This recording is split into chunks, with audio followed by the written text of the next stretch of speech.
Hi guys, it's Emily from Noble Novels and welcome to today's video. This is top 5 romances in books. Top 5 couples, kind of, but yeah, I'm going with top 5 romances. Now, I'm only doing 5 because in a lot of books, if I tell you the romance, you'll get the twist. You don't want to know what the romance is. But these romances are pretty well known. So, I think if I put the book up, and you don't want to know the romance, skip till you see the next book or press mute until you see the next book. So what I'll do is I'll have the book up for every one of the romances. If you don't want to know what the romance is in that book, press mute. But I thought I had to do this in honour of Valentine's Day because obviously this is the month of love. Even though, boy by jollies, I'm not feeling it today. I'm filming this on the 5th of February. This is going up on the 12th. Just before Valentine's Day, but yeah, I'm filming it on the 5th and I'm full of cold, so excuse the red nose, excuse the fact that I look like pants, but I'm trying to pre-film and get everything done because it's half term next week. The week that this goes out, the day that this goes out is the start of half term in Berkshire where I am from. So, yes, anyway, I'm rambling again, typical romance rambling. So, let's enjoy this. I hope you enjoy this fun, cute romance video. So the first romance in Anne of Green Gables. Of course, it's Anne and Gilbert. They only really start, they don't necessarily start in this book properly. I think they start more in the other books in this series, Anne of Green Gables series, which I've read twice. And twice I love the series and I plan to reread it. It's one of my favourite series ever. And I love Anne of Green Gables. Anne is probably one of my favourite book characters ever. And obviously, at the start of this, she comes into this as a child. By the end of it, she's getting late teenager. And Gilbert and her, they start off as enemies to lovers. They're like they're set as children. And you know those boys where they used to pull your pigtails and they used to annoy you when you're a kid and then you fall in love? Yeah. It's that romance that never dies, and it's that childhood innocence, and their romance carries on throughout the whole series. It is probably one of the best. Yes, other people come and go in their lives, but their romance really starts in this book, and I love it. I love how innocent it is. I love Ellen Montgomery's writing. I love the fact they go through problems, even as children, and that their love is true and pure and so sweet and so innocent. And it is one of the best loves ever in books. And I just love that if you carry on with the series, yes, people come and go in their lives, but there is something core in that love that starts even in this book, which is so lovely. I just love it. It's one of the best romances ever, and it's so sweet. And yes, I think this is probably the best classic romance. We do have other romances that I will talk about right at the end, like honorary mentions, but this one is the best. Then I had to include a real contemporary book. And this is Get a Life, Chloe Brown. The romance in this is incredible. So, it is between Chloe Brown and Red. And I don't know why. I love Red. I love Chloe.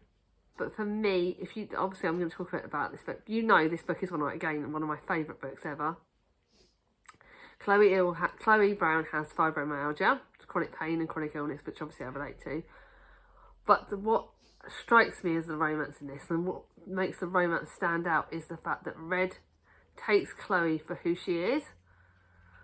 When she is having a flare, he does stuff for her, he looks after her, he encourages her to push herself out of her boundaries. And I think I related that part with my Chris, because Chris does, most of the time, look after me when I'm having a flare. He knows when I need to rest, and that kind of taking care of the person you love, that kind of understanding what you need. The biker bit, I love the biker, he's a biker. I love the slightly just rocks, slightly a bit of a bad boy a little bit, but he's been through his own traumas and their traumas bring them together, and I think this is such a pure romance, again, such an amazing romance. This is a bit saucier, so if you don't like saucy bits, you might not like certain bits in this. And the whole series is saucy, but it's a brilliant. He's got red hair. I don't like red hair on boys, but I used to, but we're not going to get that either, are we? He's got tattoos. I love tattoos, even though Chris doesn't have them. Again, but it doesn't matter. That romance is great, and I loved it. I love.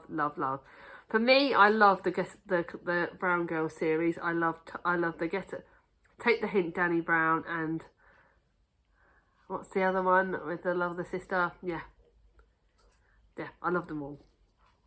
My brain is not in gear. I'm sorry, I'm full of cold, but this is great. Chloe Brown's chronic illness and the way Red really supports her, I think that stands out to me as something that needs to be shown more in books, about how just because we're feeling like crap, it doesn't mean that we don't need to be looked after. It's about pushing boundaries, it's about supporting. It's just an incredible kind of equal love. And the fact is, Chloe helps him. She helps him tackle his demons. And I think that's the thing when you're in a couple. You help each other with your weak spots. You encourage each other. You bring out the best in each other. And that's something that romances should be about. So I love that.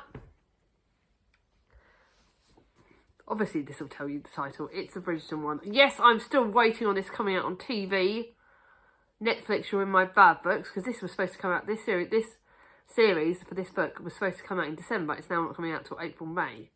I am fuming because I can't wait. So we already know, obviously, the romance is Colin Bridgerton and Penelope. So far, I've only read, this is the 4th book, and I still need to get the 5th and 6th. Once I've got that, I can carry on with the series. But so far, this is the Bridgerton book that I love the most. He falls in love with Penelope, who is a plus-size lady, which doesn't need to be a big thing. But a lot of people look down on her because she's plus-size, and I think that is so negative. But Colin sees her for who she is. He sees her as beautiful. He loves that, and I think it really does promote body positivity. It promotes the fact that he loves her for how she looks. He loves the red hair. He doesn't go for that atypical, what you think, the big skinny beans or whatever else. Everyone has a right to be whatever shape they want, and I think for me, the way Colin is with Penelope, the way that romance is, the way he stands up for her, the way he sees her for who she is, I love that. I loved the body positivity. I love the way he is just sweeps her off her feet. He is great. He admits he's got flaws. He looks after her. He stands up for her. He supports her. And in this book, he is amazing. I can't wait to see how it translates on the TV series when it eventually flipping comes out. But I love this. It's another great romance. It really is. Colin does find out her secret. And if you don't want to know that, yeah, I can't really say any more than that. But he's sort of nothing but empty-headed charmer, and she sees what other people don't see in him. And I think that's another important thing. Sometimes, like, he's obviously one of the younger male siblings. I think he's the 3rd youngest brother, and so he doesn't get seen as much, but he is so much more. And Colin's a writer, and he's an incredible guy, and I loved him in this book. And yeah, I think this is another really great romance. Now it's one that's a bit off the cuff.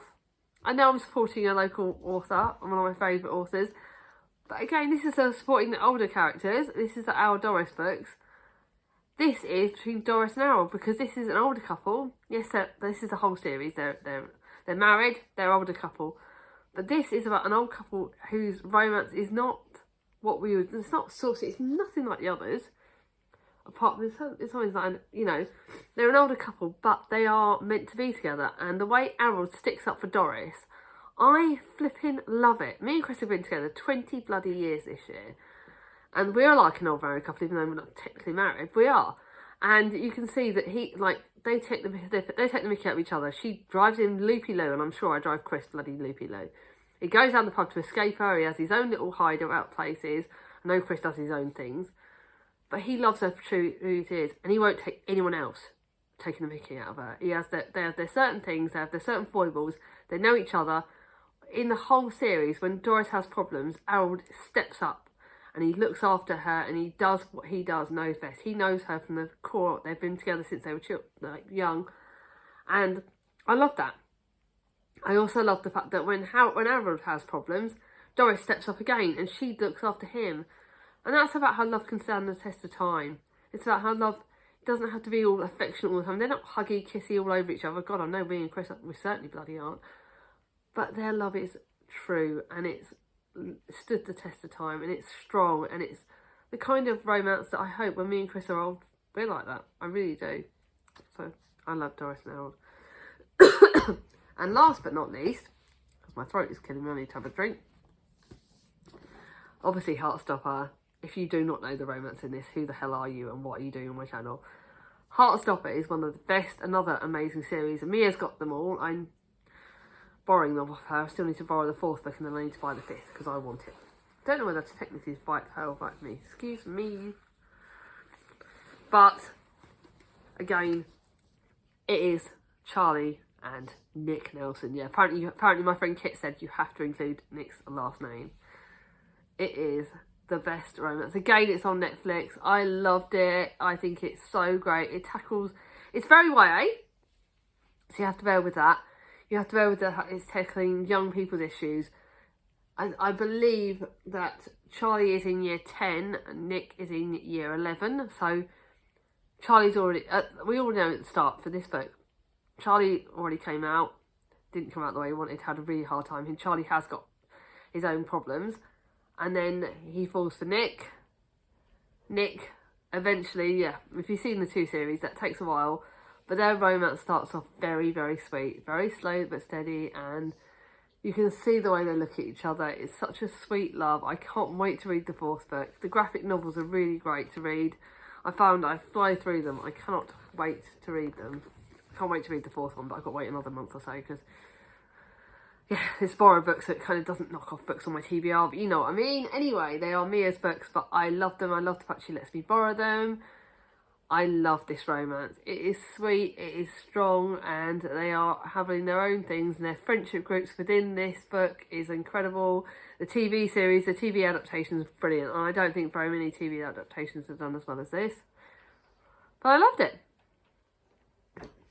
Obviously, we have got other romances. I have to mention that Emma by Jane Austen and her lovely man is amazing, but because of my brain fog, I cannot remember his name.